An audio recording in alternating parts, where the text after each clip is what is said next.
उमा आज सुबह से ही बड़ी तेजी से अपना काम निपटा रही थी। उसके पीछे की वजह भी काफ़ी खास थी। उसको पूरे 3 साल बाद अपने मायके जाने का मौका जो मिला था, काम करते वक्त वो काफ़ी रिलैक्स थी, क्योंकि सासू माँ ने उससे कहा था कि कुछ दिनों तक दीपा, जो कि उसकी ननद थी, नहीं आने वाली थी। उसकी ये एक ननद 100 के बराबर थी। उमा शादी करके जब घर आई थी, तब दीपा को अपनी बहन की तरह प्यार करती थी, क्योंकि उसे खुद की कोई बहन नहीं थी। लेकिन कुछ ही हफ्तों में ही उसे ये पता चल गया था, उसकी ननद किसी जेलर से कम नहीं है। हालांकि दीपा का ब्याह हो चुका था, लेकिन उसे अपने ससुराल वालों की किसी भी प्रकार की चिंता नहीं थी। उसे जब जी करता था, वह अपने मायके चली आती और मायके वालों पर अपना हुक्म चलाती, खासकर अपनी भाभी पर।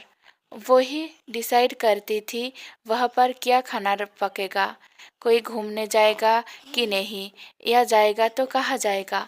दीपा ही थी जो हर बार उमा को किसी न किसी बहाने से अपने मायके जाने से रोक लेती थी। लेकिन आज का दिन कुछ अलग था, क्योंकि माँ के कहने पर दीपा के पति ने उसके मायके जाने का इंतजाम कर दिया था। ट्रेन की भी टिकट बुक हो चुकी थी। सारा काम खत्म करने के बाद उमा अपने पति के साथ अपना सामान लेकर घर के बाहर निकले ही थे कि सामने से दीपा आती हुई दिखाई दी। दीपा, जिसके मुंह पर बड़ी सी स्माइल और आंखों में चमक थी, वही दूसरी तरफ उमा की आंखों में उसको देखकर पानी आ गया था, जो बस आंसू के रूप में छलकना बाकी था। भैया भाभी के पास आकर दीपा ने कहा, क्यों भैया, कहाँ चले? अपनी पत्नी के साथ सिर सपाटा करने के लिए अपनी बहन को भूल गए क्या? दीपक ने कहा, कहीं सिर सपाटा करना नहीं, तुम्हारी भाभी को मायके छोड़ने जा रहा हो। अच्छा, मैं आई और भाभी जाएगी? क्या आपकी पत्नी को मेरा आना पसंद नहीं है? दीपा ने भाई भाभी को टोंट मारते हुए कहा।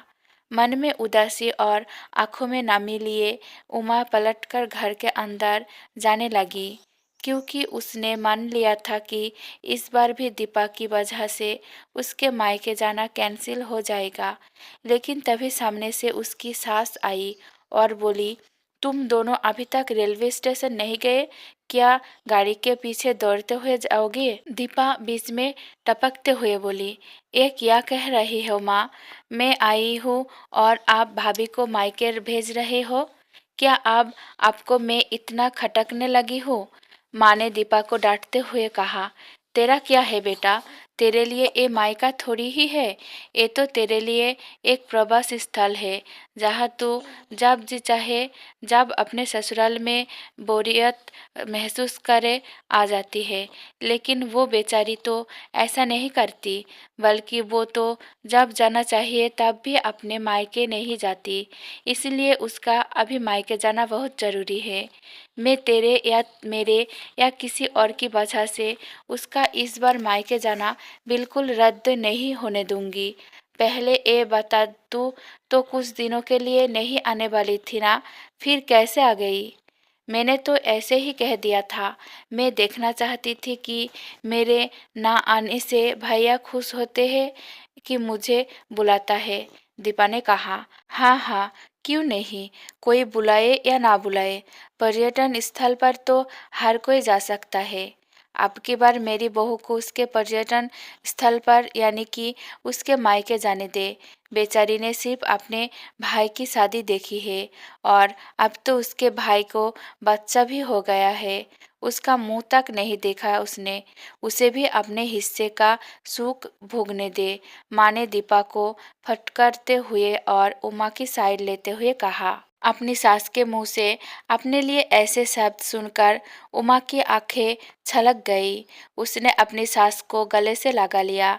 सास ने कहा, बहुत हो गया प्यार, जल्दी जाओ वरना ट्रेन छूट जाएगी। अपनी माँ का बदला हुआ रूप देखकर दीपा बहुत हैरान थी।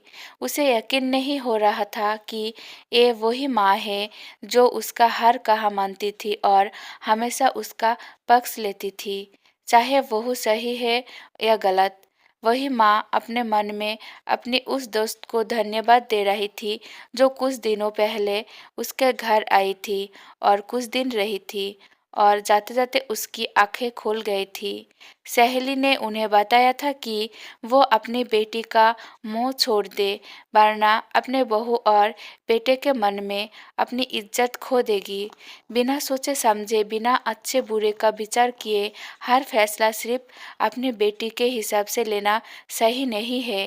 रेलवे स्टेशन पर ट्रेन के डिब्बे में बैठी उमा के चेहरे पर एक बहुत प्यारी मुस्कान थी, जिसे देखकर दीपक को महसूस हुआ कि ये वही प्यारी मुस्कान है जिसे उसने 3 सालों से देखी नहीं थी। सच ही तो है, मायका महिलाओं के लिए पर्यटन स्थल ही तो होता है, जहाँ पर वो अपने ससुराल की सारी चिंताएं, टेंशन भूलकर कुछ दिन आराम से रह सकती है। पूरे कहानी सुनने के लिए धन्यवाद।